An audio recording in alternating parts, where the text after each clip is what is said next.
Dengan hormat saya persilakan Pak Agus. Tafadhal Pak Agus. Baik, terima kasih Prof. Acha. Bismillahirrahmanirrahim. Assalamualaikum warahmatullahi wabarakatuh. Alhamdulillah, wassalatu wassalamu ala rasulillah, la haula wa la quwata illa billah. Prof. Acha yang saya hormati, Bapak dan Ibu sekalian yang saya hormati, alhamdulillah kita masih diberikan kesempatan, kesehatan. Mudah-mudahan kita bisa menyelesaikan sampai akhir Ramadan, dan mudah-mudahan seluruh rangkaian ibadah yang sudah kita jalankan selama berhari-hari mendekati akhir ini mendapatkan ridho dari Allah Subhanahu wa Ta'ala. Amin ya Rabbal Alamin. Bapak dan Ibu sekalian, hari ini kita akan mengkaji terkait dengan bagaimana mengukur kualitas ibadah kita.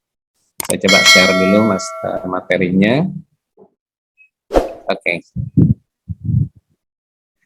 Kita akan mengkaji tentang satu tema, sukseskah Ramadan kita, mengukur keberhasilan ibadah Ramadan.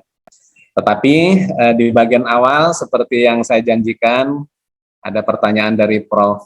Aziz yang waktu itu belum sempat kita jawab, dan kita akan menguraikan terkait dengan hal itu sebelum masuk kepada tentang mengukur keberhasilan ibadah Ramadan kita. Bapak dan Ibu sekalian, yang ditanyakan oleh Prof. Aziz pada kesempatan yang 2 minggu yang lalu sebenarnya, baru kita bahas kali ini karena terkait dengan adanya perbedaan awal Ramadan kemarin dan dimungkinkan akan terjadi perbedaan di Idul Fitri, dan hampir dipastikan akan terjadi perbedaan di Idul Adha. Jadi ini menarik, sangat menarik dikarenakan dalam sejarah antara hisab dan ru'yat, dalam 1 tahun terjadi potensi perbedaan itu sebanyak 3 kali, itu baru kali ini.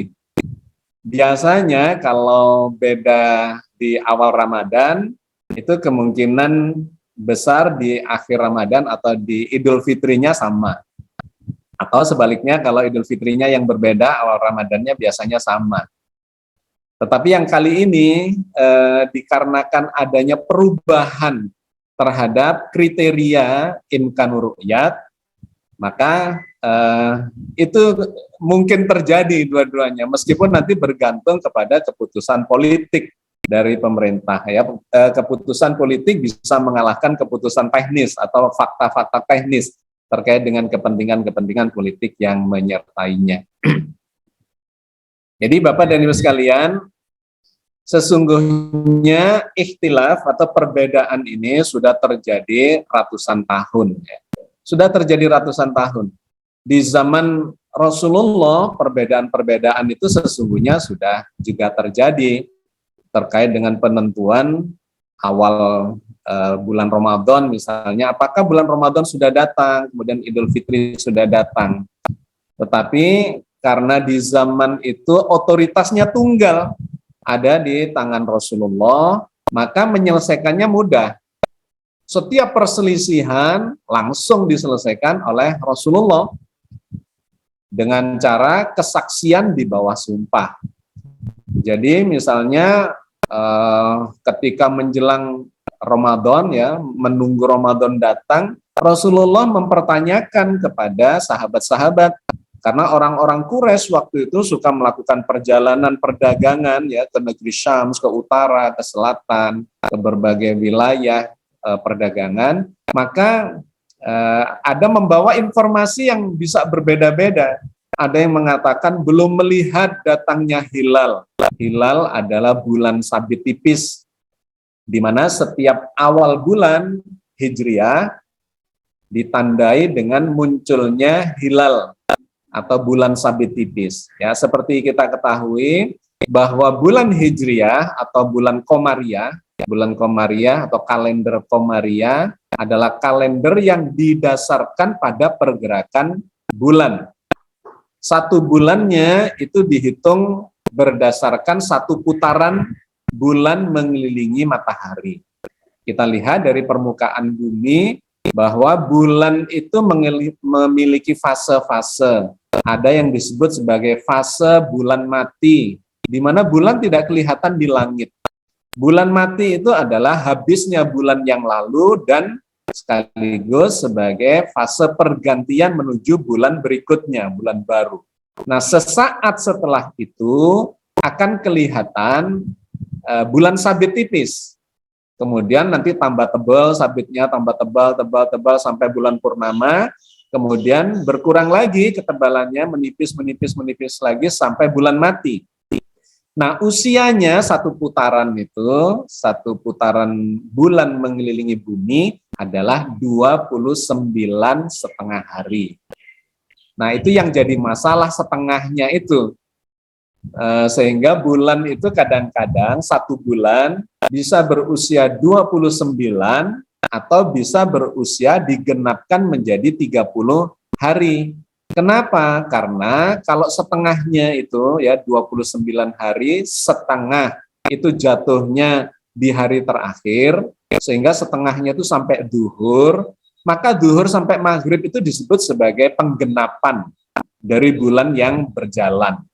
Kenapa kok digenapkan sampai maghrib? Dikarenakan awal bulan Hijriah itu memang dimulai dari maghrib.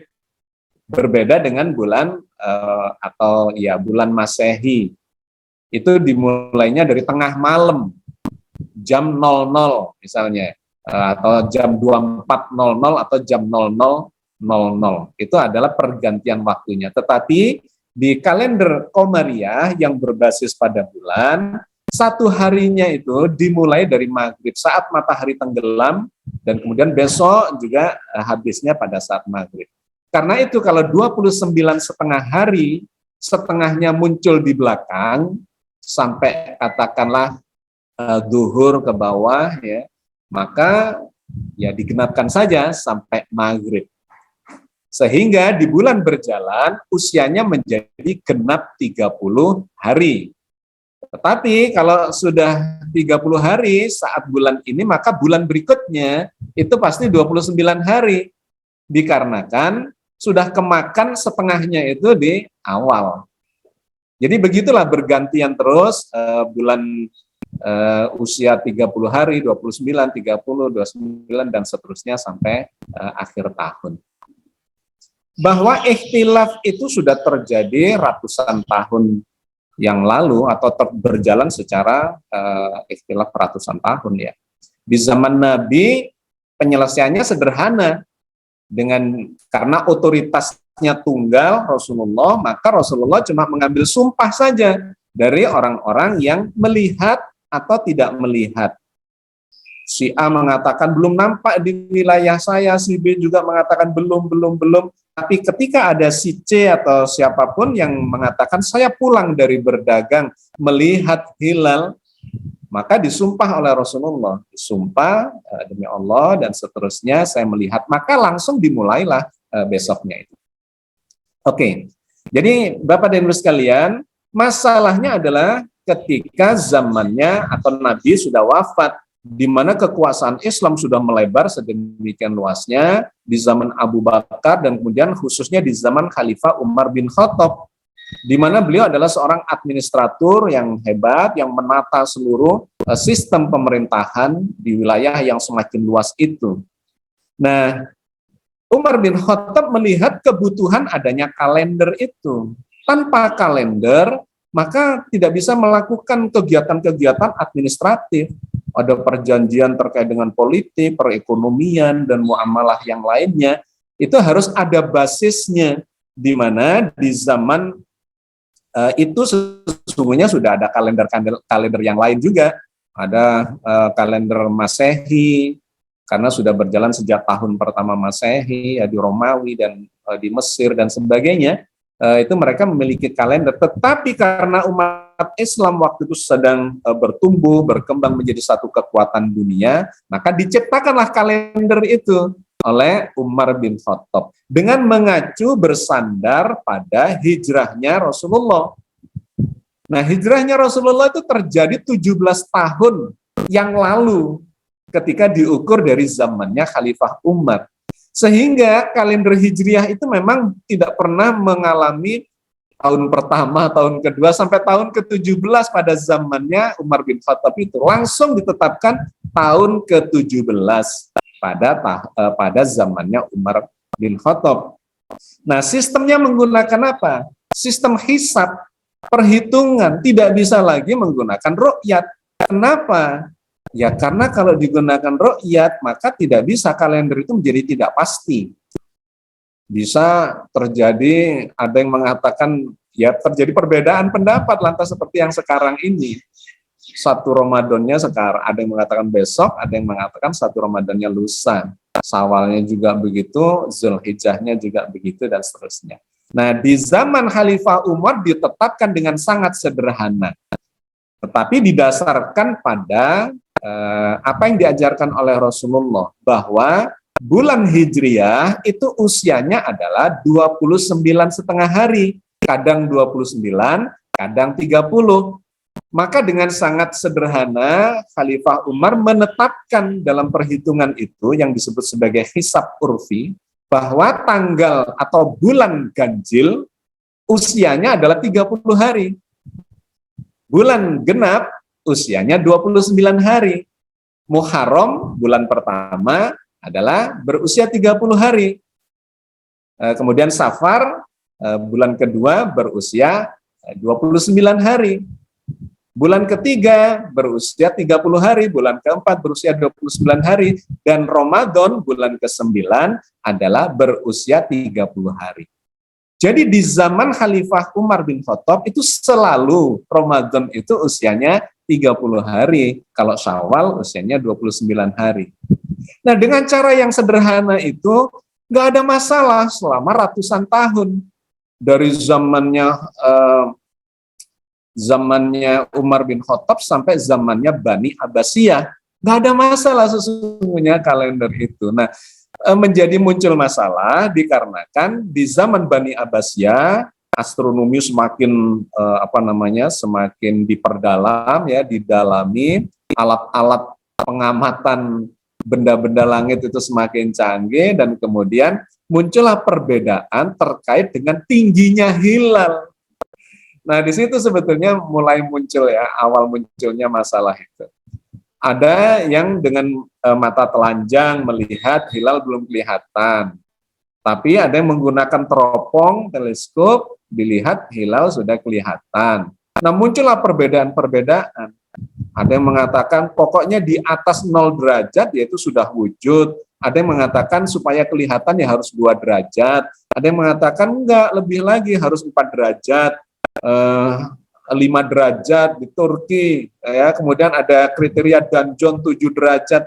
Wah, inilah yang bikin masalah kemudian.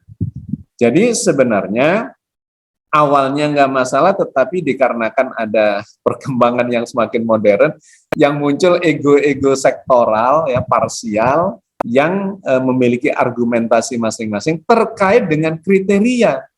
Bulannya itu nggak pernah ada masalah, bulan ya tetap muncul dan tenggelam seperti biasanya. Yang menjadi masalah itu adalah para ahli ilmu falak yang kemudian mengubah hisab urfi dengan hisab hakiki, dengan melihat munculnya hilal di langit atau di atas horizon. Sehingga terjadilah perbedaan itu sampai sekarang. Oke. Jadi Bapak dan Ibu sekalian, perbedaannya itu ada pada kriteria yang disandarkan pada dalil yang berbeda. Dalil yang pertama ini terkait dengan hisab. Itu disandarkan pada surat Yunus ayat 5. Walladzi ja'ala samsa diya'an wal qamara nuran wa qaddarahu manazila li ta'lamu adadas sinina wal hisab. Dialah Allah yang menjadikan matahari bersinar dan bulan bercahaya, dan ditetapkannya manzilah-manzilah atau posisi-posisi bulan bagi perjalanan bulan itu, supaya kamu mengetahui bilangan tahun dan mengetahui perhitungan waktu. Maka di kalangan ahli hisab itu menggunakan dalil ini, Quran yang mengajari kita supaya berpatokan pada posisi-posisi bulan itu. Kalau posisinya sabit tipis itu perkiraannya tanggal sekian, nanti seperempat tanggal sekian, kalau setengah itu purnama, ya, itu tanggal sekian, dan seterusnya. Dan kemudian diukur secara lebih formulatif, secara lebih teliti, ternyata memang pergerakan bulan itu memiliki formula yang bisa diperhitungkan. Dan para ahli astronomi sudah membuat sebuah rumusan-rumusan ya dengan toleransi. Ada beberapa teori, tetapi mereka menerapkan beberapa toleransi tingkat akurasi, tingkat ketelitiannya. Ada yang 1%, 2%, ya 5%, bergantung formula yang dipakai. Tetapi kemudian semakin kemari itu semakin canggih, bahkan bisa disimulasikan dalam bentuk software-software. Jadi kelompok yang pertama menggunakan dalil hisab dengan bersandar kepada surat Yunus ini, bahwa Allah menetapkan pergerakan benda-benda langit itu bisa dijadikan patokan untuk mengetahui bilangan tahun dan perhitungan waktu. Tetapi ada yang kemudian kelompok yang lain menggunakan tradisi yang digunakan oleh Rasulullah pada waktu itu dengan cara melihat, dibuktikan lewat penglihatan. Berpuasalah ketika kalian melihat hilal atau bulan sabit, dan berbukalah ketika melihat hilal. Nah, gitu. Sumuliru yatihi waftiru liru yatihi. Berpuasanya dengan ketika melihat hilal, dan berbukanya ketika melihat hilal. Nanti sawalnya melihat hilal gitu ya. Nah, ini yang kemudian karena landasannya berbeda, dalilnya berbeda, memunculkan efek atau hasil yang berbeda pula. Di dalam Al-Quran sendiri, itu yang dijadikan sandaran oleh kelompok yang kedua adalah terkait bulan sabit tanda musim haji. Mereka bertanya kepadamu tentang bulan sabit. Katakanlah bulan sabit itu adalah tanda-tanda waktu bagi manusia dan bagi ibadah haji. Dan bukanlah kebajikan itu memasuki rumah-rumah dari pintu belakangnya, akan tetapi kebajikan itu ialah kebajikan orang-orang yang bertakwa. Dan masuklah ke rumah-rumah itu dari pintu-pintunya, dan bertakwalah kepada Allah agar kamu beruntung. Ya, ada dua bagian. Yang pertama terkait dengan bulan sabit, yang kedua tentang tradisi orang-orang jahiliyah waktu itu. Hajinya itu salah satu ritualnya adalah memasuki rumah-rumah di sekitarnya dari pintu belakang. Tapi oke. Yang kita menjadi fokus kita adalah mereka bertanya kepadamu tentang bulan sabit. Katakan bulan sabit itu adalah tanda-tanda waktu bagi manusia dan bagi ibadah haji. Nah, di sini dikaitkan dengan hadis Rasulullah tadi, lihatlah gitu. Tetapi sebetulnya kalau kita hanya bersandar kepada ayat ini ngeklopnya justru dengan surat Yunus ayat 5 tadi. Bahwa bulan sabit itu adalah tanda-tanda datangnya waktu ibadah haji, atau untuk perhitungan waktu, atau bilangan tahun. Sebetulnya itu lebih mengarah kepada pergerakan benda langit, khususnya bulan, terkait dengan yang sedang kita bahas ini, itu memiliki formula. Sehingga para ahli astronomi sekarang itu bisa menghitung 10 tahun lagi, atau bahkan 100 tahun lagi, atau lebih dari itu, akan terjadi gerhana matahari misalnya, atau gerhana bulan pada tahun sekian, pada bulan sekian, minggu atau hari apa, jam berapa, menit berapa, bahkan detik keberapa. Itu bisa dihitung dan pasti terjadi, sehingga kita ini sering ya dapat woro-woro sudah. Bahkan ini peralihan dari Ramadan ke Syawal, ini akan terjadi gerhana, cuma tidak kelihatan di Indonesia. Itu sudah ada hitungannya, sudah bisa diformulasi. Jadi Bapak dan Ibu sekalian, sebetulnya dalil ya atau kriteria itulah yang menyebabkan munculnya perbedaan, sehingga memunculkan definisi yang berbeda terkait dengan hilal. Ada secara umum ada dua, yang pertama adalah wujudul hilal, yang kedua adalah imkanu ru'yat atau visibilitas hilal. Nah, wujudul hilal itu ini digambarkan di sebelah kiri. Kalau matahari sudah tenggelam di bawah horizon, kemudian bulannya di atasnya masih ketinggalan sedikit sehingga ada bulan sabit tipis dikarenakan sinar matahari itu, maka berapa derajat pun 0,5 derajat kah atau 1 derajat atau 2 derajat atau apalagi lebih tinggi dari itu sudah muncul, berarti hilalnya sudah wujud, maka disebut sebagai wujudul hilal. Tapi yang kedua, ya, itu menggunakan imkanur ru'yat. Imkan itu mungkin, ya, kemungkinan bisa dilihat di ru'yat atau disebut visibilitas hilal. Hilal memiliki probabilitas visibility untuk bisa dilihat. Itu berapa derajat gitu. Nah, yang selama ini ada kesepakatan di negara-negara yang mengikuti kerjasama yang disebut sebagai MABIMS. MABIMS itu singkatan dari Menteri Agama Brunei Darussalam, Indonesia, Malaysia, dan Singapura. Old MABIMS, ya, kesepakatan yang lama itu menggunakan kesepakatan 238 namanya. 2 itu menunjuk kepada ketinggian bulan. Ya, jadi ini di sebelah kanannya ada gambar, ya, dari horizon ke bulan yang cuma kelihatan sabit tipisnya itu adalah 2 derajat. Di tengah juga 2 derajat, di samping kanan juga 2 derajat. 3 itu adalah elongasi. Elongasi itu jarak antara bulan dengan matahari. Elongasi. Kenapa ini dikriteriakan? Karena kalau bulannya terlalu dekat ke matahari, tidak mungkin terlihat oleh mata. Visibility hilalnya akan rendah disebabkan silau karena terlalu dekat dengan matahari.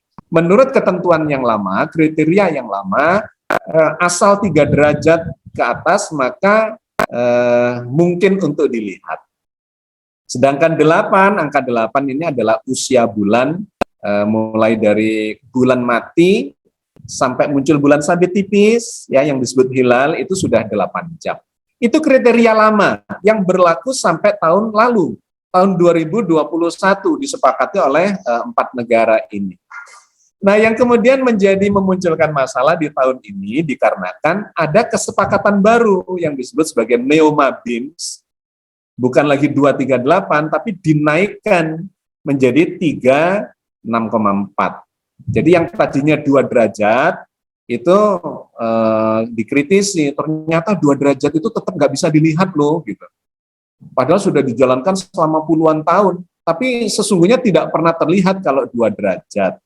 Demikian juga kalau jarak matahari dan bulannya 3 derajat, elongasi namanya, maka itu juga tidak mungkin dilihat.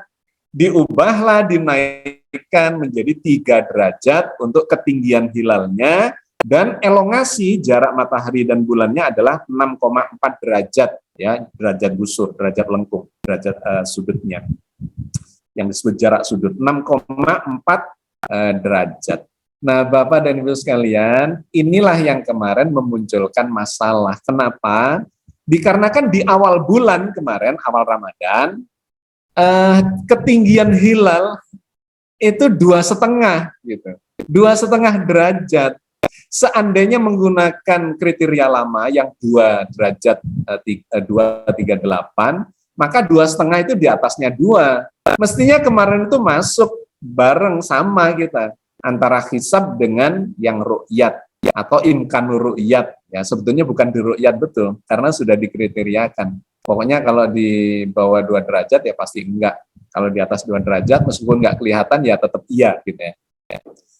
Nah, 2,5 derajat kemarin itu sehingga karena yang berlaku sekarang adalah 3 derajat, maka menurut kriteria NeoMABIMS yang terbaru menjadi belum masuk.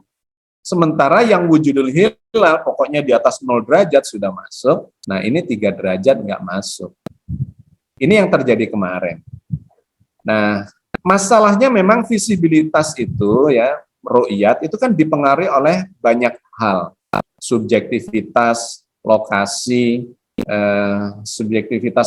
dan pengamat. Maksudnya nanti saya tunjukkan dengan simulasi stellarium.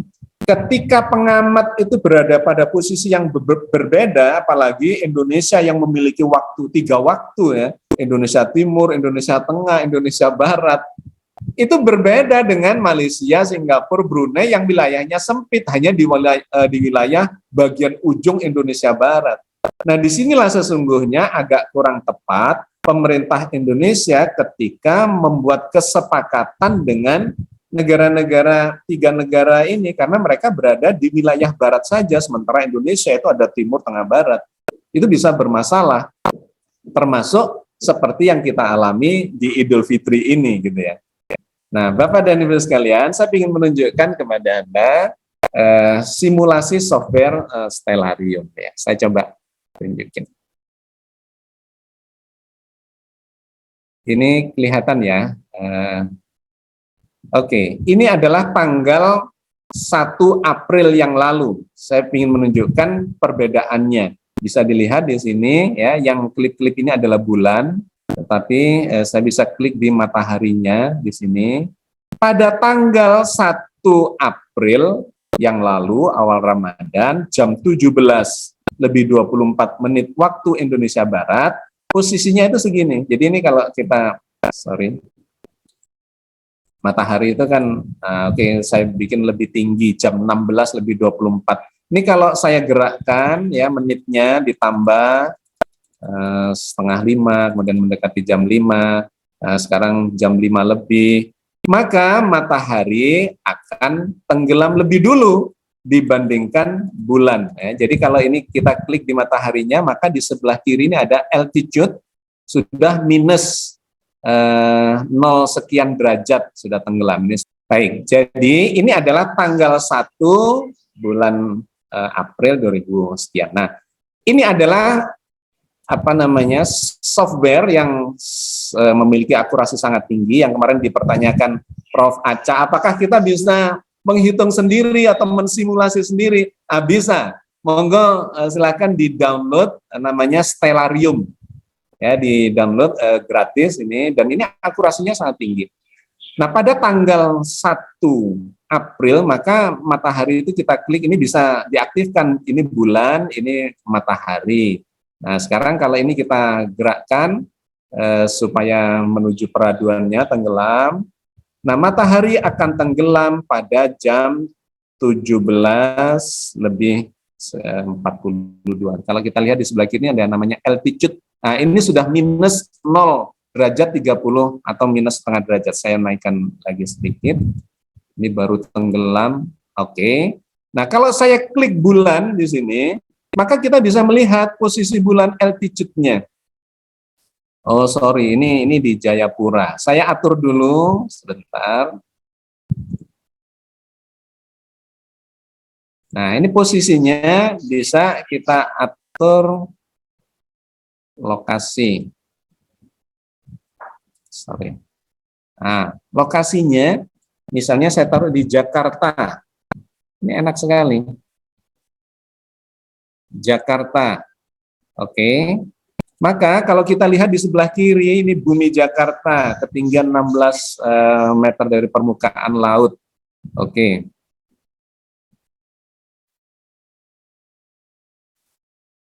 Oh.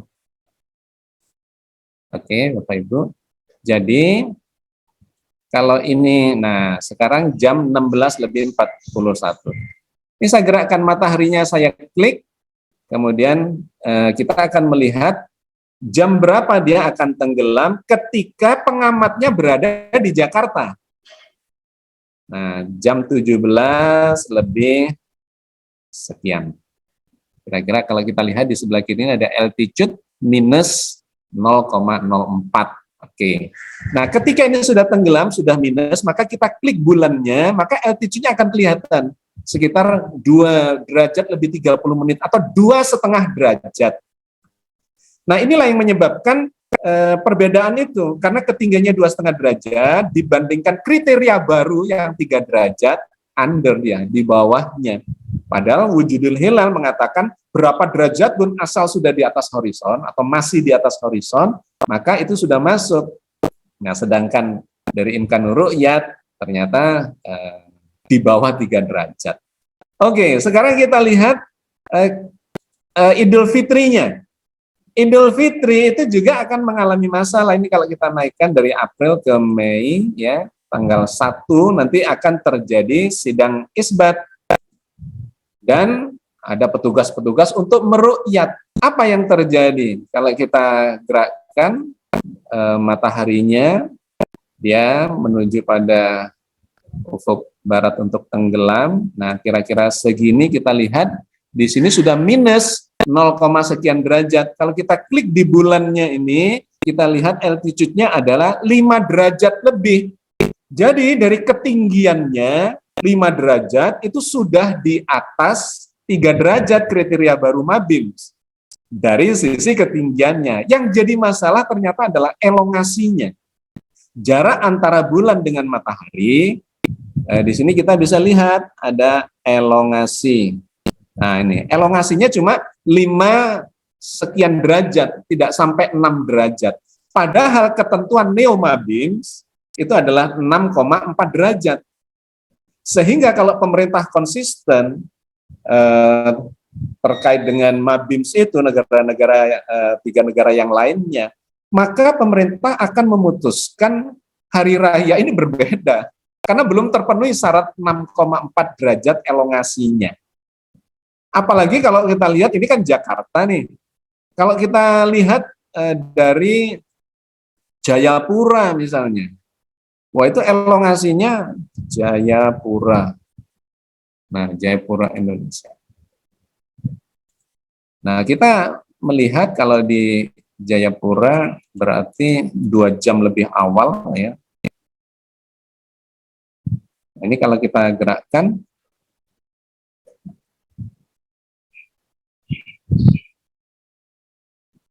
nah jam 17.32 waktu Indonesia Barat, atau kalau di Indonesia Timur berbeda 2 jam. Ini kalau kita klik di sini altitude-nya sudah minus 0, sekian derajat, bulannya kita klik, altitude-nya 4 derajat. Oke, masih di atasnya 3 derajat kriteria pemerintah.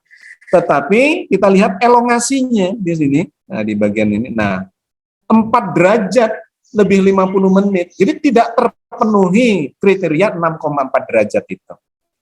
Bahkan kalau kita geser ke barat misalnya, di sini kita taruh tempatnya Banda Aceh misalnya. Banda Aceh. Berapa elongasinya? Nah, kita bisa lihat jam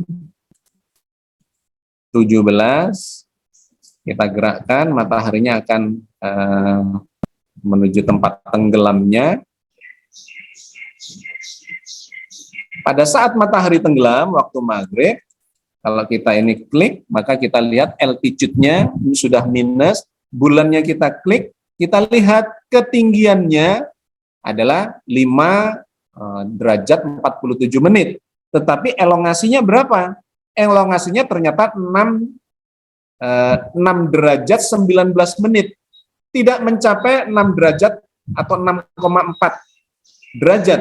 Karena 6,4 derajat itu berarti 6 derajat lebih 24 menit. Nah ini ternyata nggak sampai 20 menit. Jadi Bapak dan Ibu sekalian, kalau dilaksanakan secara konsisten kriteria MABIMS, NEO-MABIMS kemarin, itu memunculkan masalah itu. Indonesia tinggal mengambil sikap apakah akan mengikuti Malaysia, Singapura, dan Brunei yang di kalendernya memang sudah tertanggal Idul Fitrinya itu tanggal 3. Jadi sudah kita bisa cek bahwa di semua kalender mereka itu tanggal 3. Tetapi di semua kalender Indonesia, baik yang dikeluarkan Muhammadiyah, PBNU, Persis, bahkan yang dikeluarkan oleh Kementerian Agama, itu tanggal 2. Dikarenakan disusun pada periode yang lalu yang menggunakan kriteria lama. Begitu diubah kriterianya, nah bermasalah. Nah saya sudah membahas ini di YouTube dan saya berharap pemerintah bisa mendengarkan masukan-masukan yang kita berikan ini supaya lebih mementingkan masyarakat di Indonesia. Kenapa? Karena memang wilayahnya itu beda, luas wilayahnya beda. Indonesia mulai dari Indonesia Timur, Tengah, dan Barat, di mana yang MABIMS lainnya itu ada di ujung wilayah Indonesia Barat. Jadi memang nggak nyambung kalau kemudian dibikin kesepakatan disamaratakan. Yang di timur ini pasti lebih duluan. Jadi secara logika itu tanggal 2 seharusnya Idul Fitri untuk wilayah Indonesia. Nah, bahwa kemudian mereka yang mabim selainnya menetapkan tanggal 3, yaitu sesuai kriteria yang ditetapkan. Saya kira itu Bapak dan Ibu sekalian ya, yang terkait dengan ini. Nah, sekarang kita kembali ke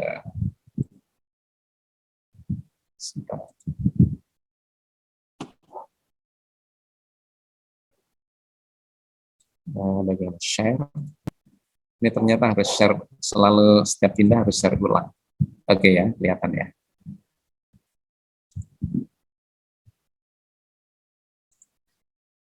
Oke, Bapak dan Ibu sekalian.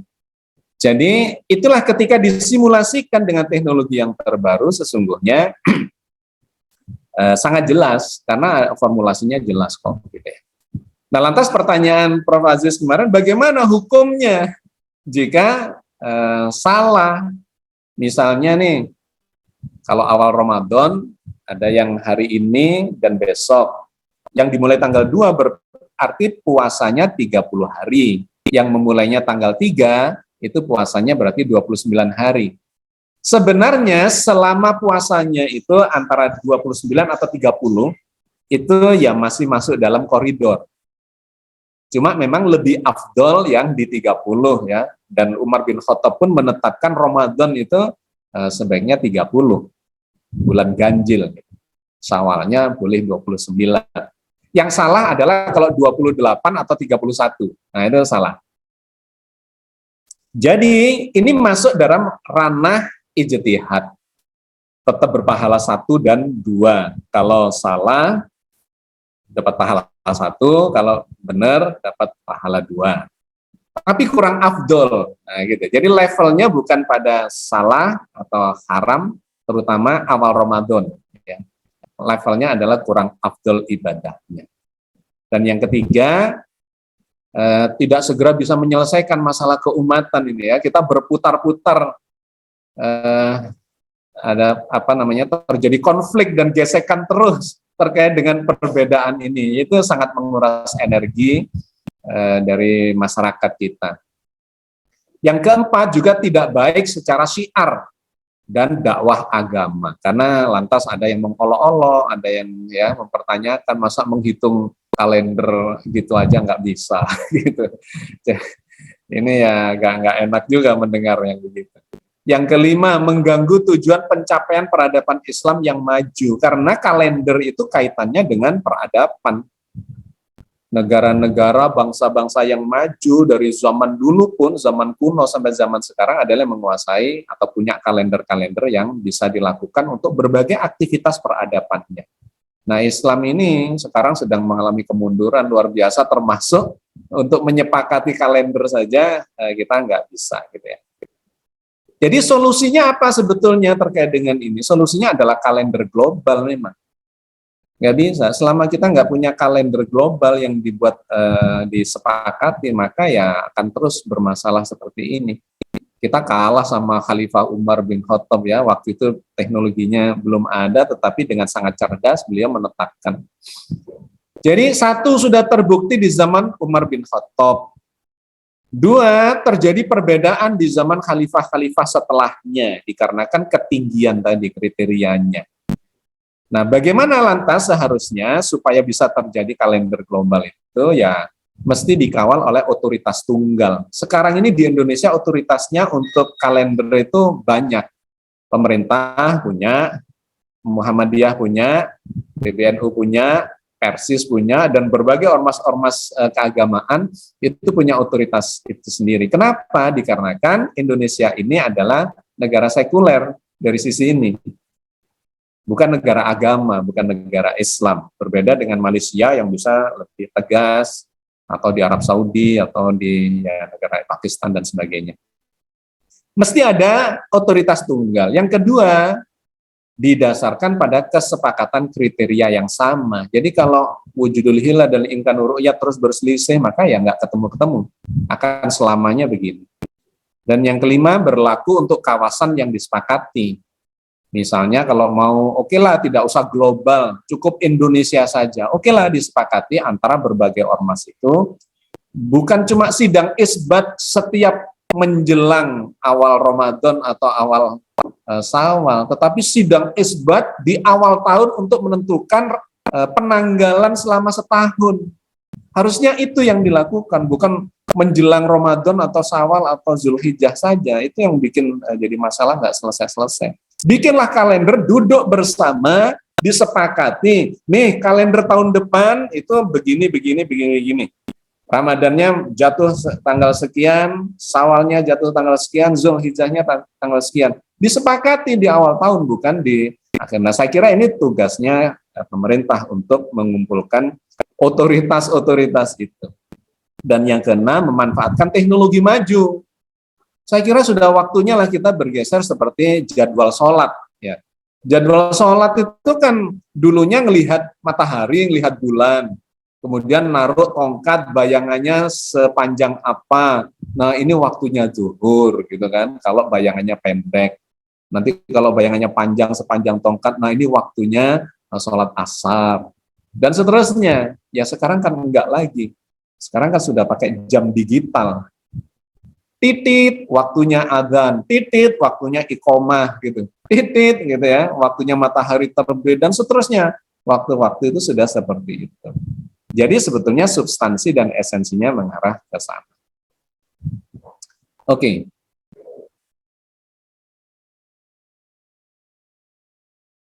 Jadi kita bisa memanfaatkan teknik yang teruji. Saya sebetulnya sudah pernah mendatangkan ini ahlinya dari Prancis. Namanya Thierry Legault, astrofotografer Prancis yang saya sempat belajar sama dia untuk memotret bahkan memvideo bulan sabit tipis.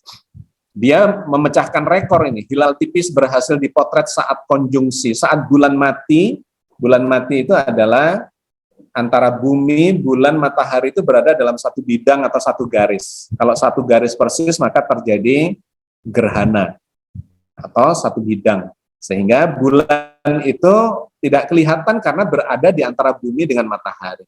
Nah, yang menarik, Thierry ini pemegang rekor pada tahun 2013 yang sampai sekarang belum ada yang memecahkan rekor lagi selain dia.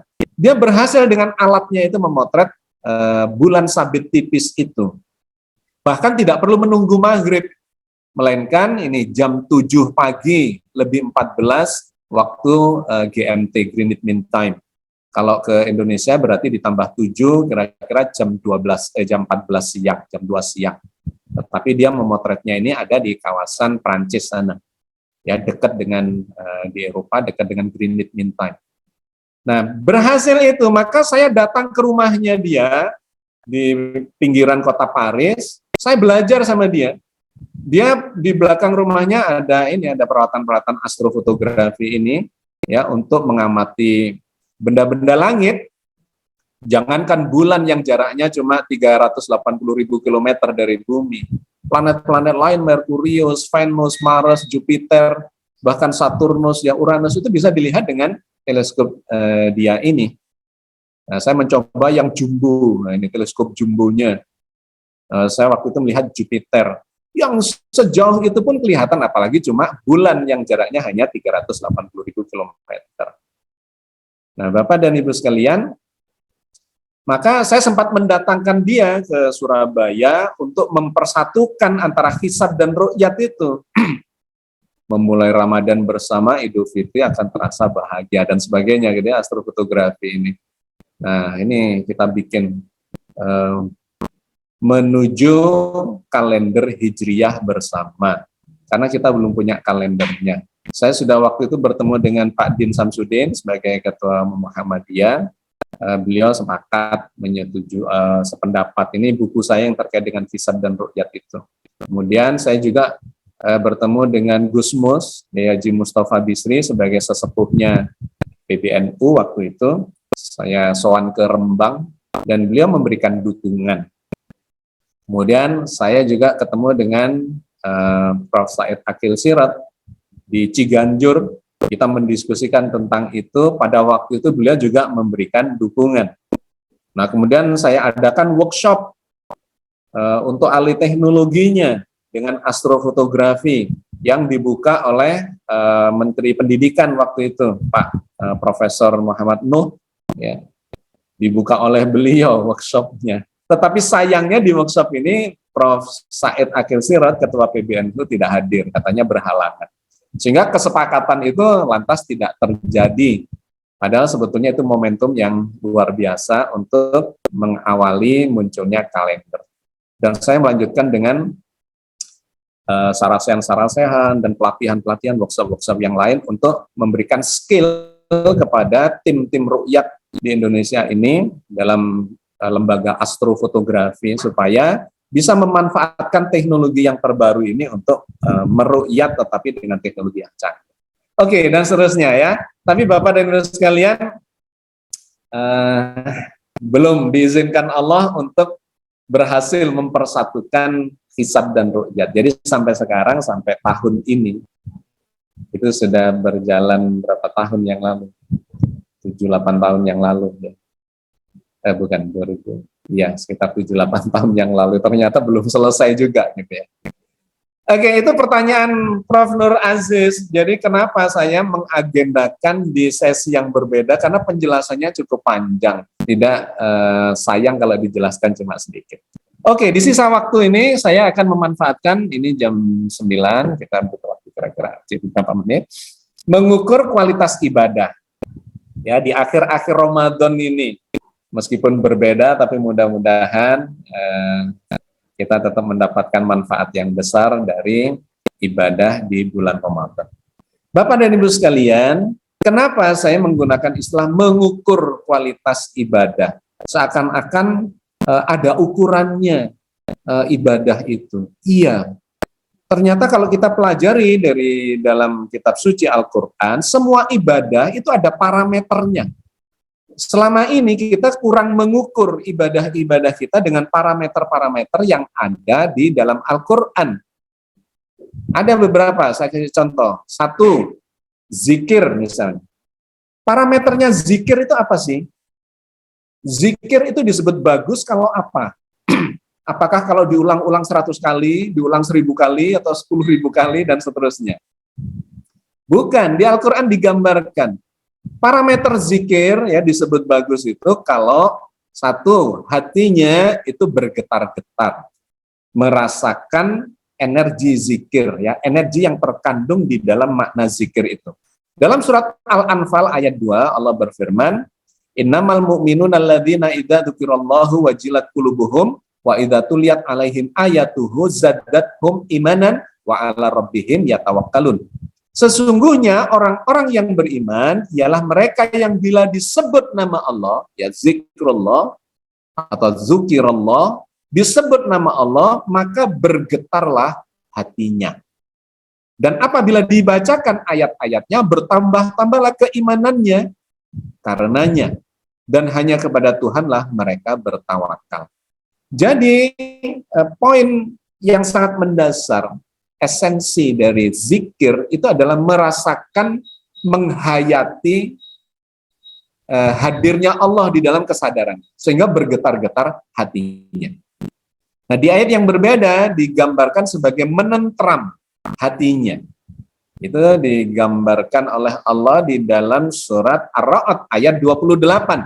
Alladzina amanu wa tatma'innu qulubuhum bidzikrillah, ala bidzikrillahi tatma'innul qulub. Yaitu orang-orang yang beriman dan hati mereka menjadi tentram dengan mengingat Allah atau dengan berzikir kepada Allah. Ingatlah, hanya dengan mengingati Allah lah hati manusia menjadi tentram. Ini menjadi parameter dari sebuah zikir.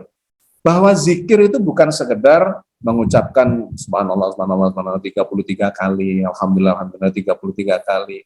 Saya bilang, selama itu belum menggetarkan hati menurut parameter ayat ini, maka itu belum bisa disebut atau belum pantas disebut sebagai zikrullah. Bisa saja orang menyebut kalimat zikir tapi hatinya nggak ingat Allah, kan gitu. Kalau ditanya lebih ingat mana, subhanallahnya apa 33-nya, hitungannya itu. Ternyata lebih ingat 33-nya gitu ya. Yaitu bukan ingat Allah namanya, tapi ingat hitungan yang 33 itu. Subhanallah, subhanallah. Nah, sudah waktunya ganti karena sudah 33. Alhamdulillah 33 waktunya ganti. Nah, kita seringkali terjebak pada 1000 kali, 10.000 kali, dan seterusnya. Bukan itu parameter yang digambarkan oleh Al-Quran. Ayat ini mengatakan hatinya menjadi menentram. Tatma'innu qulubuhum bidzikrillah. Menjadi tenang, menjadi damai, menjadi tidak punya rasa khawatir, kata ayat lain, tidak punya rasa takut, tidak punya rasa gelisah, ikhlas, sabar.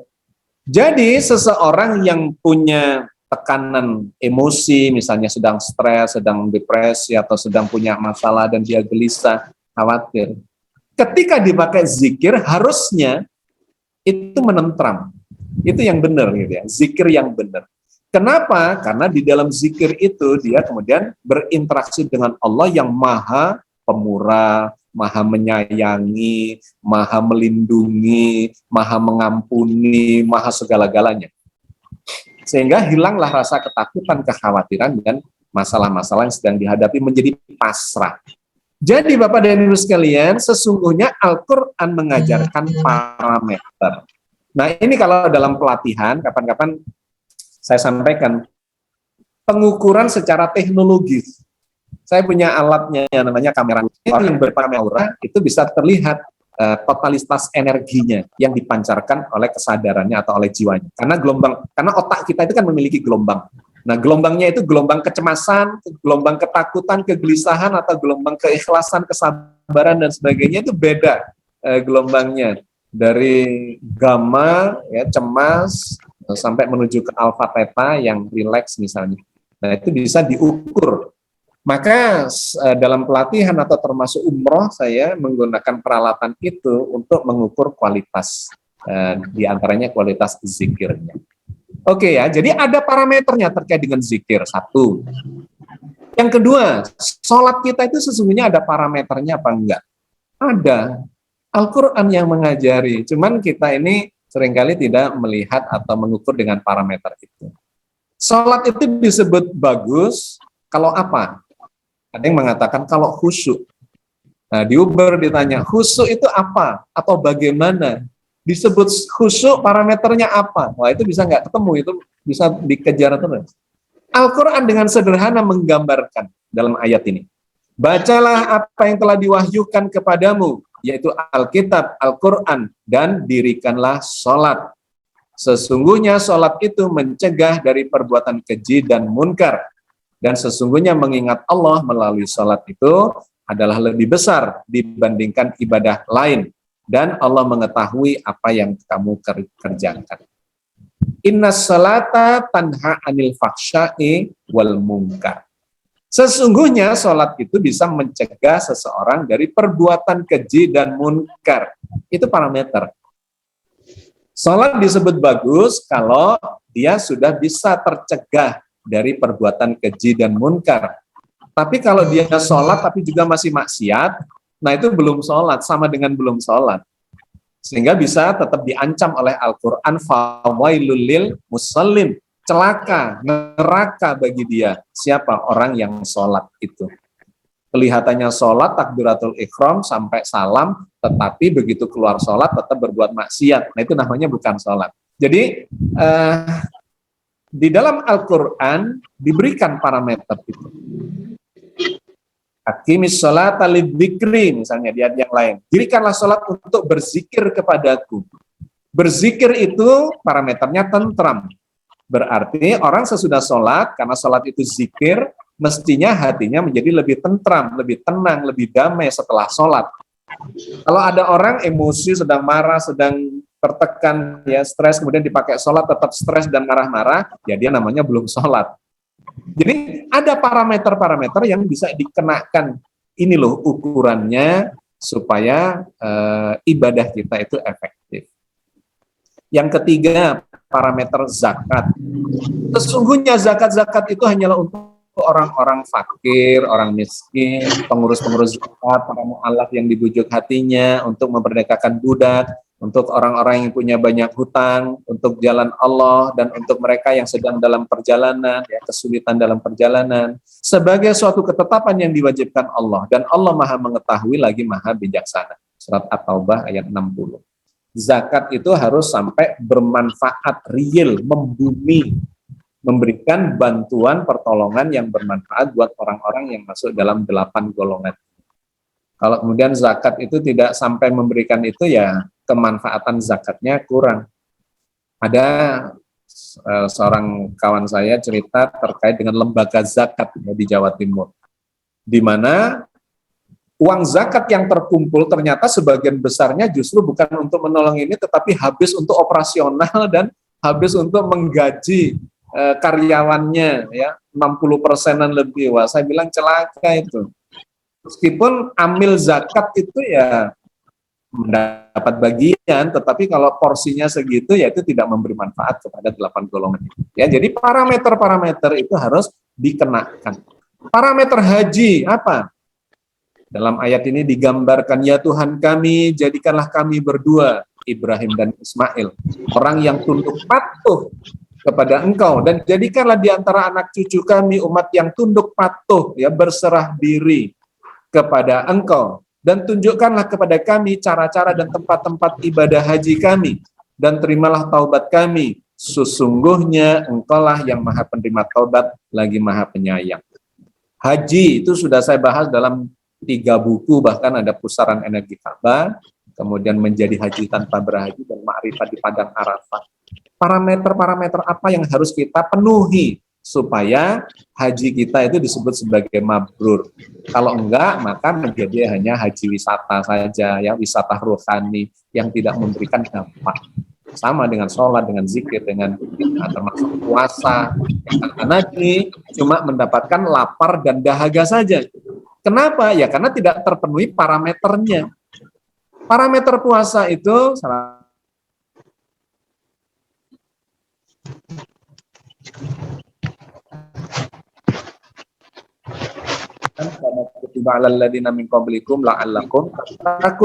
wahai orang yang beriman, diwajibkan atas kamu berpuasa sebagaimana diwajibkan atas orang-orang sebelum kamu agar kamu bertakwa. Agar kamu bertakwa. Nah, takwa itu yang kemudian harus diukur parameternya seperti apa. Termasuk kata Nabi, sumutasihu, berpuasalah maka kalian akan menjadi sehat. Sehat ini yang di hadis ini bisa saja dimasukkan dalam kelompok bertakwa. Bertakwa itu terkontrol. Pola makannya terkontrol, pola hidupnya, pola aktivitasnya, pola pikirnya, ya selalu positif, tidak negatif, dan seterusnya. Pola ibadahnya itu adalah sesungguhnya masuk di dalam kriteria global universal terkait dengan bertakwa. Tetapi kalau mau dipisahkan, sehat lahiriah, sehat batiniah. Nah, kita bisa melakukan ukuran-ukuran itu, parameter-parameter itu dipenuhi secara kesehatan. Ya, ketika saya menulis buku untuk apa berpuasa misalnya, saya mengambil sejumlah relawan. Menjelang Ramadan, dibawa ke lab kesehatan, diukurlah beberapa parameter kesehatannya, mulai dari berat badannya sampai mulai asam uratnya, kolesterolnya, gula darahnya, SGPT-nya, gamma GT, dan sebagainya gitu ya, diukur. Nanti di akhir Ramadan diukur lagi. Kalau itu membaik, ya berarti benar puasanya. Tetapi kalau bobotnya ternyata lebih berat dan kemudian parameter-parameter itu bermasalah, ya berarti belum tepat. Karena sesungguhnya ini adalah sebuah proses untuk memperbaiki kesehatan kita, seperti yang sudah pernah kita bahas. Tetapi lebih jauh kemudian digambarkan bertakwa itu. Nah, ini bagian-bagian akhir menarik ya, la'allakum tattaqun. Mudah-mudahan kalian bertakwa, itu menggunakan istilah tattaqun, bukan muttaqun. Apa bedanya? Tattaqun itu la'allakum tattaqun itu adalah berproses, kata kerja. Mudah-mudahan kalian atau agar kalian berproses dalam ketakwaan. Itu kalau la'allakum tattaqun, ada proses. Tetapi kalau la'alla antakunal muttaqun, Mudah-mudahan atau semoga atau agar kalian menjadi orang yang bertakwa, itu kata benda, takwa. Nah, ternyata yang digunakan adalah tatakun, artinya ada proses. Kalau mutakun itu sudah final, nah itu susah mengukurnya. Tetapi kalau tatakun sebuah proses, hari ini lebih baik dari kemarin, besok lebih baik dari hari ini, dan seterusnya, ya, itu adalah proses tatakun, proses terkait dengan ketakwaan. Jadi, puasa ini adalah sebuah proses. Mudah-mudahan kondisi kita menjadi lebih baik sekeluar Ramadan itu, baik secara lahiriah maupun parameter-parameter batiniah, akhlaknya lebih taat, ibadahnya lebih ikhlas, ya meskipun itu ada di dalam diri kita mengukurnya, lebih sabar, mungkin juga bisa dilihat oleh orang lain, lebih bijak dan sebagainya, ya secara spiritualitas itu lebih meningkat. Oke. Siapakah orang yang bertakwa itu? Nah, ini menarik, bagian akhir dari kajian kita. Di dalam surat Ali Imran ayat 133 sampai 136. Karena kita ini diperintahkan atau diinformasikan pada kita untuk berproses menjadi orang yang bertakwa, lantas kita mencari parameter definisi dari takwa itu. Dalam Ali Imran 133, wasari'u ila magfiratin min rabbikum wa jannatin arduhas samawati wal ardu uiddat lil muttaqin. Dan bersegeralah kamu kepada ampunan dari Tuhanmu dan kepada surga yang luasnya seluas langit dan bumi yang disediakan untuk orang-orang yang bertakwa. Jadi Allah itu memerintahkan kita mohon ampun dan bersegeralah kepada ampunan dan kepada surga yang disediakan untuk orang bertakwa. Jadi orang bertakwa itu disediai ampunan dan disediai surga, itu gandeng sudah. Kalau kita mencapai muttaqin. Nah, digambarkan oleh ayat berikutnya ini. Siapakah orang yang disebut bertakwa itu? Alladzina yunfikuna fis sarra'i wad dharra dan seterusnya, yaitu orang-orang yang menafkahkan hartanya di jalan Allah, baik dalam keadaan lapang maupun sempit, dan orang-orang yang bisa mengendalikan amarahnya, dan memaafkan kesalahan orang lain. Allah menyukai orang yang berbuat kebajikan. Jadi, orang yang bertakwa itu digambarkan di sini. Ada beberapa kriterianya. Satu, orang itu mudah menafkahkan harta bendanya di jalan Allah, dalam keadaan lapang maupun sempit. Nah, kita bisa mengukur pada diri sendiri. Apakah kita mudah menafkahkan harta benda di jalan Allah untuk kepentingan-kepentingan kemaslahatan orang banyak, kepentingan-kepentingan boleh membiaya untuk diri sendiri, tetapi kita juga berjuang di jalan Allah boleh. Untuk anak kita supaya pintar dan sebagainya menjadi anak yang soleh itu juga di jalan Allah. Untuk keluarga kita, untuk tetangga, untuk saudara, untuk umat, untuk pendidikan pada umumnya dan sebagainya. Pokoknya di jalan kebaikan, di jalan Allah. Dalam keadaan lapang maupun sempit. Biasanya kalau lapang kita mudah mengeluarkan. Atau mungkin ada juga yang sulit. Lapang tapi sulit. Lapang maupun sempit. Sempit pun tetap dia mengusahakan untuk menafkahkan harta bendanya di jalan Allah. Nah, monggo ini kita bisa mengukur diri sendiri. Sebelum Ramadan dengan sesudah Ramadan, kita ini lebih mudah tidak? Atau nilainya lebih besar enggak? Gitu. Atau lebih sering enggak kita menafkahkan harta benda di jalan Allah? Ya, satu itu kriteria yang pertama. Yang kedua, orang yang mampu mengendalikan amarahnya. Mampu mengendalikan amarahnya dan memaafkan kesalahan orang. Sulit marah, gampang memaafkan. Apakah kita sudah mencapai perubahan atau perbaikan di sisi itu? Karena yang banyak itu bukan sulit marah, gampang memaafkan, tapi gampang marah, sulit memaafkan. Nah, orang yang bertakwa adalah orang yang kalau marah, dia mikirnya beberapa kali, marah enggak ya, enggak. Gitu. Tapi kalau ada orang minta maaf, sorry aku tadi salah loh, gini-gini. Oh iya, enggak apa-apa, tapi jangan diulangi ya. Mudah. Nah, itu menjadi parameter orang yang bertakwa. Kemampuan kontrol dirinya bagus, bukan sumbu pendek, ya, tapi bisa berpikir berulang untuk marah dan mudah untuk memaafkan. Allah menyukai orang-orang yang berbuat kebajikan. Terus di berikutnya lagi diberikan kriteria yang ketiga. Dan orang-orang yang apabila mengerjakan perbuatan keji atau menganiaya diri sendiri, mereka ingat akan Allah, lalu memohon ampun terhadap dosa-dosa mereka. Dan siapa lagi yang dapat mengampuni dosa selain daripada Allah, dan mereka tidak meneruskan perbuatan kejinya itu karena mereka sudah mengetahuinya. Orang yang bertakwa bukan orang yang tidak pernah berbuat dosa, bukan. Menurut ayat ini, orang yang bertakwa itu orang yang ketika dia melakukan kesalahan, dosa itu bisa kepada orang lain, bisa menganiaya diri sendiri, ya, melakukan kebodohan terhadap diri sendiri sehingga kita menjadi bermasalah hidup kita, baik secara kesehatan, secara rezeki atau ekonomi, secara pergaulan dan sebagainya, itu juga masuk dalam dosa. Orang yang bertakwa adalah ketika melakukan kekejian, penganiayaan diri sendiri, kebodohan sehingga berdosa, dia selalu ingat Allah.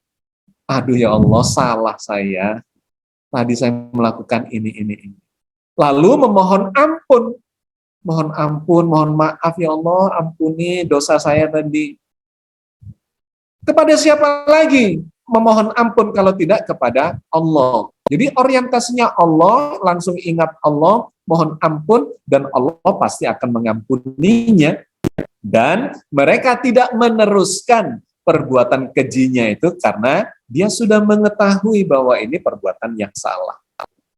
Orang yang bertakwa adalah orang yang ketika berbuat dosa, berbuat salah, maka dia segera ingat Allah, mohon ampun, tidak melanjutkan itu, berjanji untuk tidak melanjutkan itu, ya, dan menghentikannya dikarenakan dia sudah mengetahuinya.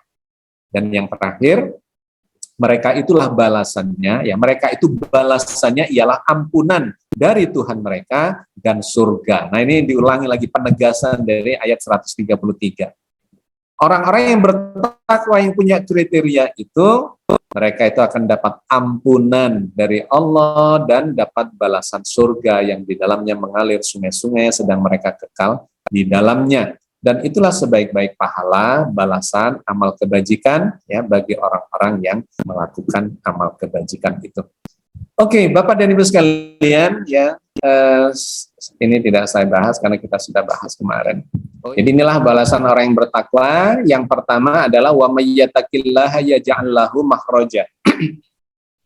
Barang siapa bertakwa kepada Allah, niscaya dia akan mengadakan baginya jalan keluar. Dikasih solusi-solusi ketika kita bisa mencapai tingkatan ketakwaan itu. Memang dalam banyak penelitian, orang sekeluar Ramadan itu pikirannya menjadi lebih jernih, ya, cara membuat keputusan lebih bijaksana dan sebagainya, yaitu inherent dalam kualitas yang lebih baik, maka digambarkan orang itu lebih terkontrol, lebih bertakwa, dan kemudian Allah akan menunjukkan jalan-jalan keluar, solusi-solusi bagi segala masalahnya. Yang kedua, wa yarzuqhu min haitsu la yahtasib. Allah akan memberinya rezeki dari arah yang tidak terduga-duga. Di luar dugaan lagi butuh ini ada aja gitu. Yang keempat, atau di ayat 4, dan barang siapa bertakwa kepada Allah, niscaya Allah akan menjadikan baginya kemudahan dalam urusannya. Kalau yang di ayat 2 ini ketemu masalah diberi solusi, di ayat 4 ini bahkan kalau kita bertakwa akan dimudahkan urusan kita ini. Orang lain merasakan sulit, kita ini mudah tepat gitu ya. Kebetulan, banyak terjadi kebetulan, banyak terjadi keberuntungan dan seterusnya. Dan yang terakhir, barang siapa bertakwa kepada Allah, niscaya Allah akan menghapus kesalahan-kesalahannya dan akan melipat gandakan pahala bagi. Oke, Bapak dan Ibu sekalian, mungkin inilah ya orang yang sukses besar, dapat Lailatul Qadar, kualitasnya sedemikian bagus, dengan puasanya itu tercapailah kualitas ketakwaan yang sangat baik, sehingga muncullah segala macam dampak yang logis sesungguhnya terjadi pada orang-orang yang memang mengalami perbaikan kualitas selama bulan Ramadan. Saya kira saya cukupkan, saya kembalikan ke Prof. Acha. Terima kasih. Tafakur. Ya baiklah, terima kasih Pak Agus. Mungkin kita masuk ke sesi diskusi. Kami persilakan Bapak Ibu yang kira-kira ingin menanyakan mulai dari yang pertama mengenai hilal dan yang terakhir tadi. Silakan Bapak Ibu yang mau bertanya. Saya lihat belum ada yang raise hand. Maaf Bapak. Assalamualaikum. Ibu Al-Mudari Waalaikumsalam. Murad. Silakan Ibu. Silakan. Ya, jazakumullah khairan katsiran. Saya ingin menyampaikan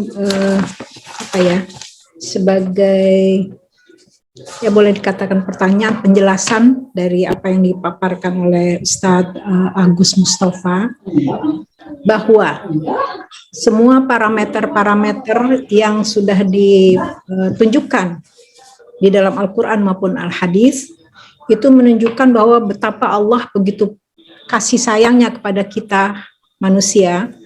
Jadi seolah-olah kita terus selalu digiring oleh Allah, dibimbing oleh Allah sampai mencapai satu titik yang nantinya Allah ingin kita kembali ke surga, ke tempat yang indah itu.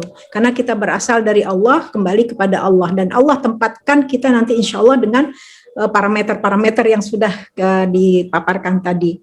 Bahwa semua parameter itu adalah merupakan wasilah, merupakan manhaj, jalan, cara kita untuk bisa meraih apa yang sudah dijanjikan dan disediakan oleh Allah SWT. Seperti sholat merupakan shield buat karakter manusia supaya dia terjaga dari perbuatan dosa dan maksiat. Lalu saum juga, siam juga tadi dipaparkan bahwa nanti ada tujuannya untuk menjadi orang-orang yang muttaqin, gitu kan. Nah, jadi yang pertama yang perlu mendapat perhatian bagi kita, kenapa sudah begitu sistemiknya Allah memaparkan, menuntun kita supaya menjadi muttaqin, gitu ya, karena muttaqin itu kan karakter tertinggi daripada karakter manusia. Nah, kenapa kok kita nggak bisa supaya bisa mencapai muttaqin itu? Karena itu ada goal, adalah tujuan kita. Itu yang pertama. Nah, apa penyebab karakter itu menjadi kadang-kadang buyar malahan, gitu kan ya. Jadi sudah berhaji setiap tahun, umrah setiap bulan, tapi tetap belum tercapai karakter muttaqin itu. Lalu masih jauhkah karakter itu sekiranya sementara kita terbatas dengan usia kita, terbatas dengan kemampuan kita dan sebagainya. Nah, oleh karena itu kalau kita lihat kasih sayang Allah yang begitu besar, setiap tahun diadakan Ramadan, setiap hari ada jamnya untuk kita sholat, pekanan ada Jumatan dan seterusnya, itu sebenarnya memudahkan kita kan sebenarnya itu. Lalu dipaparkan Al-Quran yang 30 juz ini gitu. Nah, jadi apa yang menjadi titik tolak daripada penghalang-penghalang yang ada dalam diri manusia? Kalau kita lihat kajian-kajian mengatakan mungkin hubud dunia atau apa gitu. Nah, jadi yang sebenarnya apa? Begitu Ustadz Agus. Ya, baik. Boleh ada pertanyaan yang lain sekaligus nanti. Ya, sekalian kalau ada lagi. Prof Aceh sudah ada. Ya. Silakan. Silakan Pak Prof Nur.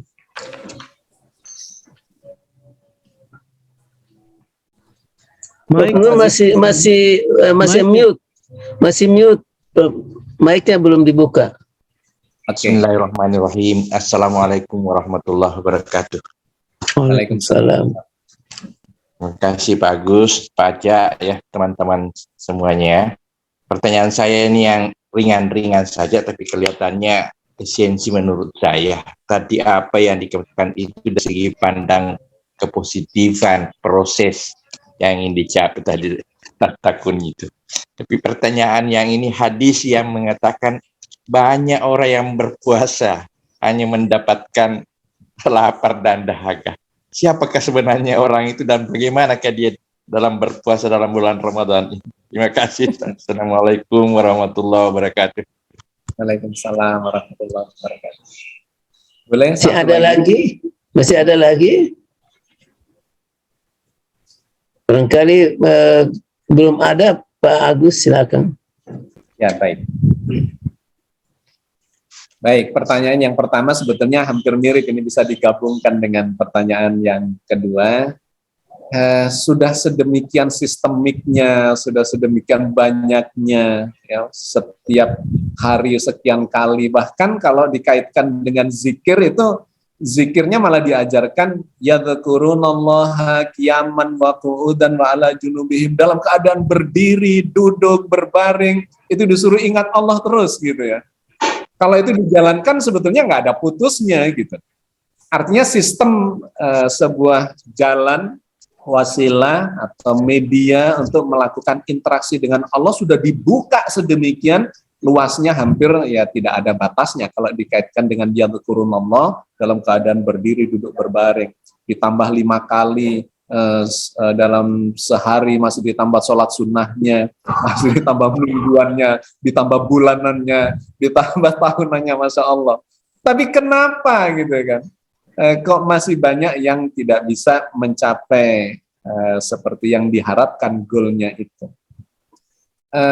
Ya ini memiliki dua makna sekaligus. Kenapa sudah dibikin sedemikian ketat bahkan tidak terbatas? Itu sebaliknya bisa juga selain menunjukkan kasih sayang Allah, juga menunjukkan betapa manusia ini butuh sedemikian ketatnya gitu, untuk diberi perlakuan. Kenapa? Aduh, banyak ayatnya dikatakan di dalam Al-Quran, manusia itu diciptakan suka lupa, dia punya sifat pelupa, bahkan Nabi Adam pun digambarkan dia tidak punya keinginan yang kuat, gitu, sehingga diremehkan oleh iblis. Oh ini ya Tuhan orangnya yang katanya saya harus menyembah, harus bersujud kepadanya itu.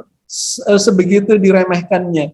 Dan kemudian Rasulullah mengatakan, iya ini ada perang yang besar, perang melawan hawa nafsu. Perangnya itu melawan diri sendiri, ego itu. Ini kalau kita ya kumpulkan secara komprehensif begitu, sebetulnya komitmen kita sejak awal masuk ke dalam Islam atau menjalankan Islam itu menggambarkan dengan la ilaha illallah. Itulah perang kita sesungguhnya, ya, yang sesungguhnya meniadakan selain Allah, dan yang ada harus hadir di dalam kesadaran kita ya hanya Allah saja. La ilaha. Ilah-ilah yang lain itu kebanyakan bersemayamnya ada di dalam diri kita.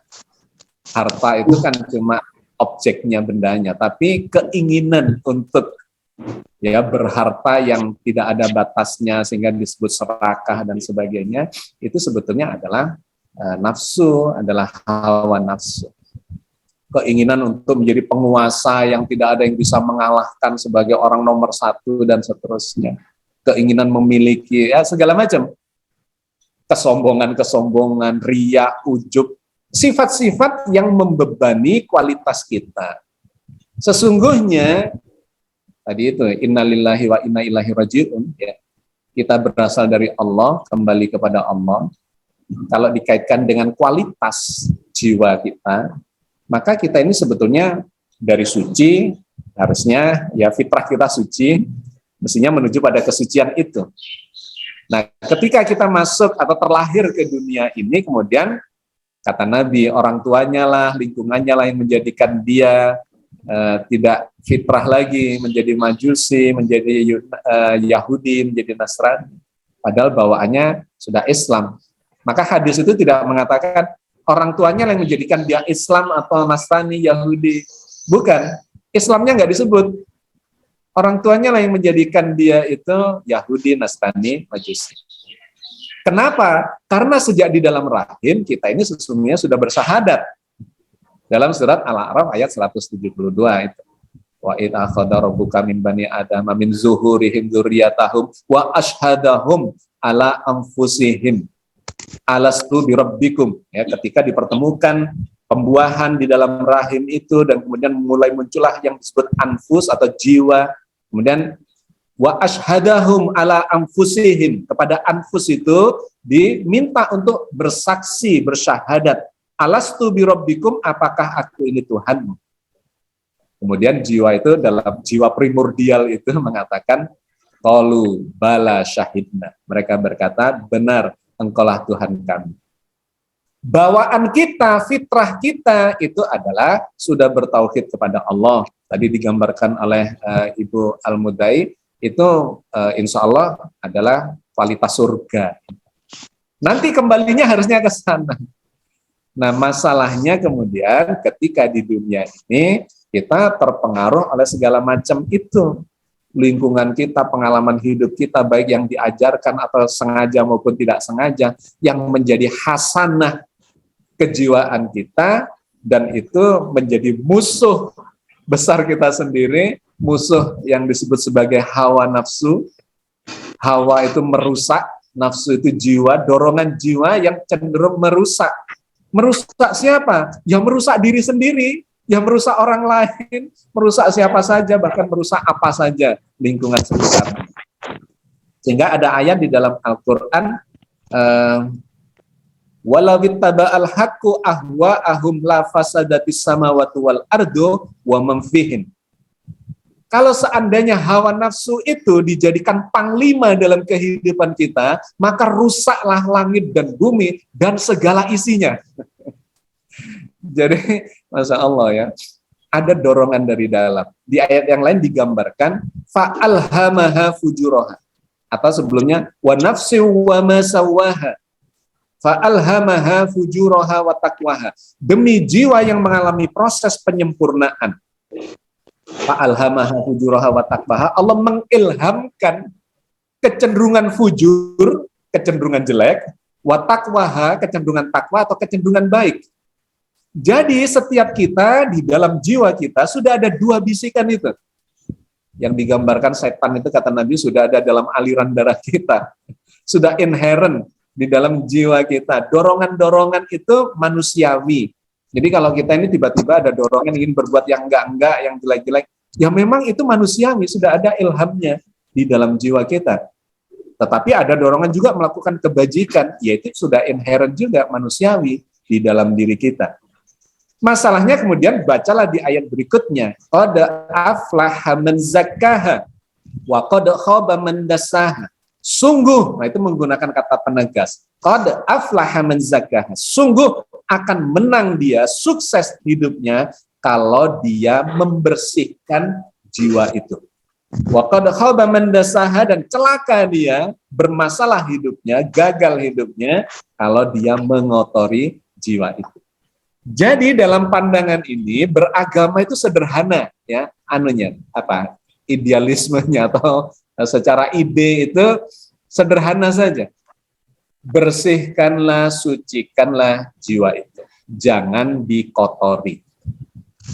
Kalau dikotori, maka jiwa ini tidak nyambung dengan yang maha suci, yang rohnya sudah ditiupkan kepada kita. Sifat-sifat ketuhanan, maha hidup, masuk ke dalam kita dalam bentuk roh, kita menjadi hidup. Maha berkehendak, kita punya kehendak. Maha mendengar, kita bisa mendengar. Maha melihat, kita bisa melihat. Mencipta, maha penyayang, maha pengasih, maha pemurah, maha pengampun, dan sebagainya. Sifat-sifat Tuhan ada di dalam roh kita, ditiupkan ke dalam diri kita. Itu menjadi nilai rujukan yang disebut kesucian itu. Proses mensucikan diri adalah meniru sifat-sifat ilahiyah itu. Tetapi kemudian ini dikotori oleh keinginan-keinginan parsial karena ego kita. Pingin berkuasa sendirian merugikan orang lain, pingin kaya sendirian merugikan orang lain, dan seterusnya, bahkan berlebih-lebihan dalam diri kita, kemudian merugikan diri kita sendiri.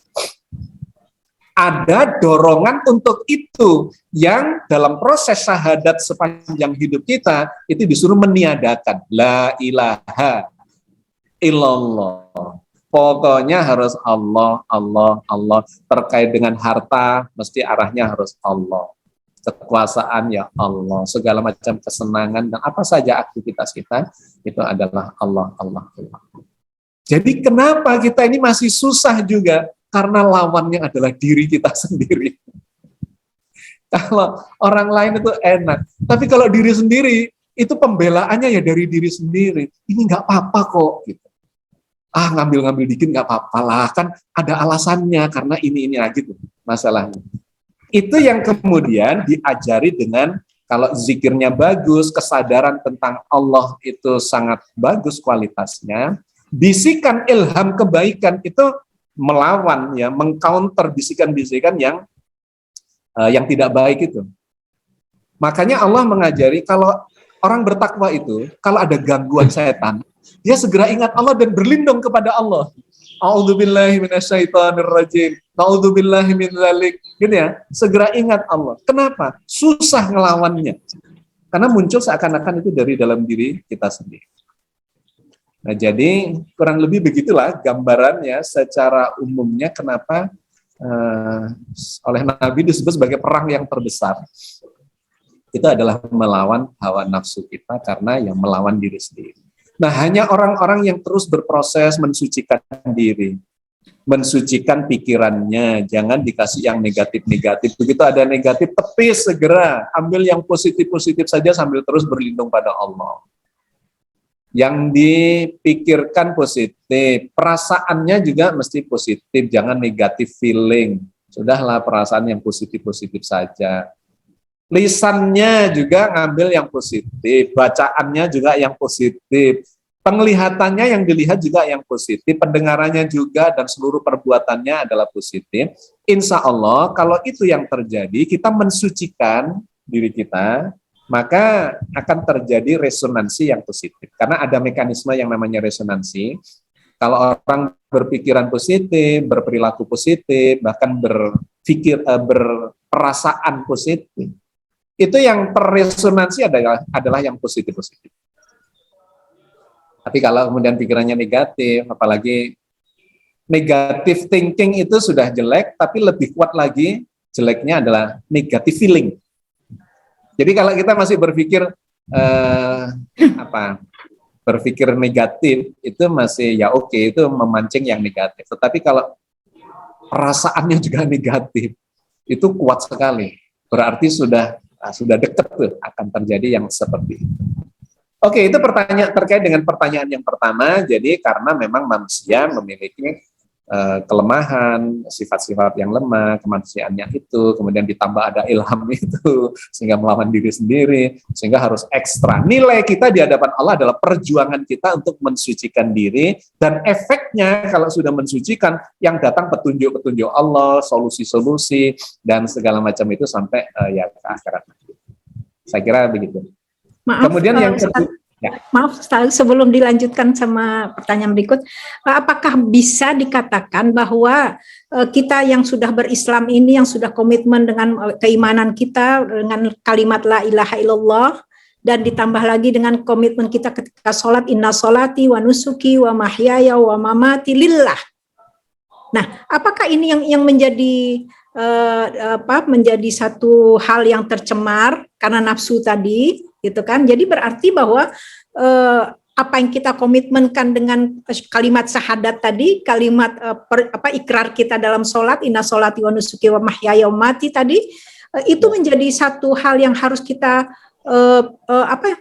sadari kembali, harus kita dalami kembali, harus direvisi, katakan tanda kutip, direvisi kalimat itu supaya lebih memahami, begitu Ustaz? Ya komitmen tinggal komitmen. Yang dibutuhkan adalah praktek, melatih. Komitmen itu levelnya ada di keimanan. Yakin, berkomitmen, iya. Sudah dipraktekkan, belum. Kan gitu, misalnya nih ada orang, aku komit ya mau bantu rumah yatim piatu itu misalnya gitu ya. Berapa? Oke lah, setiap bulan 1 juta. Akhir bulan atau awal bulan didatangi. Pak gimana, atau Bu gimana, jadi nyumbang ini. Oh iya, tapi jangan bulan ini ya, bulan depan. Saya komit kok. Bulan depan didatangi lagi, iya, tapi maaf ini lagi banyak pengeluaran, tapi saya komit kok gitu. Setiap bulan cuma komit, komit, nggak jadi gitu ya. Jadi beragama itu bukan teori, beragama itu adalah praktek.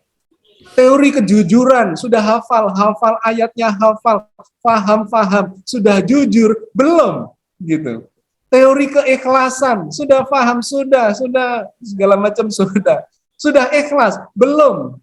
Teori ketaatan, teori kedermawanan, teori, ya itu ada di dalam Al-Quran semua. Hafal Quran, nah gitu ya, hafiz Quran, semua pelajarannya, tetapi tidak jalan dalam kehidupan prakteknya, ya percuma. Nanti yang ditimbang, diadili bukan hafalannya, tetapi prakteknya itu. Bukan teori kesabaran, ayat-ayat kesabaran dan sebagainya, tetapi apakah sudah sabar? sudah ikhlas, sudah dermawan, sudah segala macam, sudah pemaaf dan sebagainya. Nah, inilah yang disebut sebagai syahadat yang sesungguhnya. Syahadat itu ada syahadat komitmen, ada syahadat yang kesaksian, betul. Orang masuk Islam pertama kali cuma syahadat komitmen. La ilaha asyhadu alla ilaha illallah. Aku bersaksi, berkomitmen sebetulnya. Wong dia belum kenal Tuhan kok, belum kenal Allah, nanti baru belajar. Saya berkomitmen hanya akan bertuhan kepada Allah dan berkomitmen untuk menjadikan Rasulullah sebagai teladan. Kan baru komitmen, setelah itu belajar dan seterusnya. Nah, perjalanan hidup inilah yang menentukan apakah komitmennya itu dijalankan dengan integritas yang benar, ya, sehingga tercapai kualitas ketakwaan, bukan cuma sekedar keimanan. Kalau masih iman itu di Al-Quran masih dipanggili terus, Bu. Wahai orang yang beriman, berpuasalah. Wahai orang yang beriman, berbuatlah kebajikan. Wahai orang yang beriman, sholatlah, dan seterusnya. Belum, beriman itu baru meyakini ini benar, tetapi belum tentu dia sudah menjalankan. Nah, perjuangannya ada di menjalankan. Gitu ya, Bu Al-Mudain. Baik, jazakallah khairan. Ya. Nah, yang Kita kedua, masih punya waktu sekitar 20 menit, silakan. oke, pertanyaan Pak Nur Aziz. Oh, ya. Masih terkait dengan itu tadi. Lantas, ya, kenapa ada orang yang berpuasanya cuma dapat lapar dan dahaga? Nah, ya ini karena belum memahami substansi dan esensi dari berpuasa itu. Yang kita sudah membahas jelentreh di episode yang sebelumnya, yang dipanggil untuk berpuasa itu bukan sembarang manusia. Ya ayuhan nas, kutiba alaikumusiyam. Enggak. Yang dipanggil adalah ya ayyuhalladzina amanu. Orang yang beriman. Apa itu orang yang beriman? Orang yang sudah memiliki komitmen dikarenakan dia faham dan yakin. Maka orang-orang yang berpuasa yang dimulai dengan keimanan itulah yang akan berpotensi menemukan ujung dari perintah atau praktek puasa, yaitu la'allakum tattaqun itu. Tapi kalau belum beriman, dalam arti iman itu kemudian dia yakin, sudah faham, sudah mempelajari ilmunya, penelitian tentang puasa, sudah dapat hadiah Nobel loh. Iya, saya sudah baca itu menyehatkan dan sebagainya. Gitu. Nah, ketika dia sudah faham ilmunya, itu ilmu yakin. Ayo jalankan untuk mendapat ainul yakin. Kan gitu. Ayo dijalankan berkali-kali sampai hakul yakin. Nah, itu nanti akan feedback terus. Dari pemahaman, menjalankan dapat bukti, menjadi lebih yakin, dijalankan semakin yakin, keimanannya akan naik terus terkait dengan proses itu. Yang dipanggil itu orang yang yakin berdasar pada kefahaman, punya komitmen yang kuat itu. Nah, ketika dia tidak dalam level itu, maka puasanya nggak ada ilmunya, lantas dianggap seperti diet saja, atau bahkan lebih buruk dari itu, puasanya karena terpaksa. Ya, sudah nggak dapat apa-apa. Secara kesehatan, asam lambungnya ngocor karena stres, karena terpaksa. Mekanisme hormonalnya juga menjadi tidak bagus, hormon-hormon stres yang keluar, dan sebagainya, sehingga homeostasisnya tidak sehat, dan sebagainya. Itulah yang kurang lebih digambarkan sebagai orang yang tidak mendapatkan manfaat dari puasanya, kecuali cuma harus sahur jam 4 pagi, nanti tidak boleh melakukan bla bla bla bla sampai jam 6 sore, kemudian boleh berbuka. Nah, cuma gitu toh. Tidak dapat apa-apa secara kesehatan lahiriah enggak, apalagi secara batiniah, karena itu ya panjang lantas terkait dengan perbaikan-perbaikan kejiwaan menuju akhlakul karimah. Nah, kalau dalam konteks ini maka itu dimulai dengan yang tidak mengetahui, ya, tidak masuk kriteria dalam beriman itu. Sehingga di ayat berikutnya kan ada kalimat wa antasumu khairul lakum in kuntum ta'lamun. Berpuasa itu lebih baik bagimu kalau kamu mengetahui. Loh, ada kalimat kalau kamu mengetahui. Artinya berpuasa harus didahului dengan pengetahuan tentang manfaat puasa. Kalau sudah paham, maka insya Allah puasanya bukan cuma lapar dan dahaga saja, tapi dapat sehat lahiriah, dapat sehat batin. Kurang lebih begitu, Prof. Aziz.